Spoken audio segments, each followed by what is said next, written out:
எல்லாரும் பார்க்கும் வகையில நீங்க நெக்லஸ் எடுத்தது விதிகளை மீறிய செயல். உனக்கு தூக்கு உரியுதா? உனக்கு தூக்கு உரியுதா? கடைசியா நான் சொல்றேன். அத திரும்ப வச்சிடுங்க.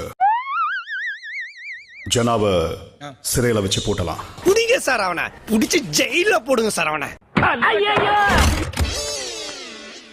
என்ன போக விட்டு புறமண்டையில் அடிக்கிற? செக் பண்ணுங்க, கபோர்ட செக் பண்றதுக்கு அலோ பண்றோம். வந்து பாத்துட்டு இவங்களோட தோடுல நிறைய ரகசியம் கிடைக்குது அப்படின்னா என்ன அர்த்தம்? எப்ப பார்த்தாலும் தரித்திரம் முடிச்ச மாதிரியே பேசிக்கிட்டு இருக்கேன். தரித்திரத்துக்கு பிறந்த தரித்திரமே. அத வச்சு ஜட்ஜ் பண்ணிட்டு ஜாட மாட்டே இந்த சாணவங்க பேசுவாங்க. என்னென்ன வரும்? அன்னைக்கு ஒரு நாள் இவன் சாப்பிட்டு கட்டில சோறு வச்சிருந்தா நல்ல பாவம் வந்து திருட்டு அங்கேயே செத்து போச்சு. ஐயே அவ்வளவு விஷம்பா. என் பொருளை டச் பண்ணாத. நீ என்ன எதுவுமே டச் பண்ணாதீங்க. நீ பண்றது எனக்கு பிடிக்கல. என்னோட திங்ஸ் நீ டச் பண்ண கூடாது.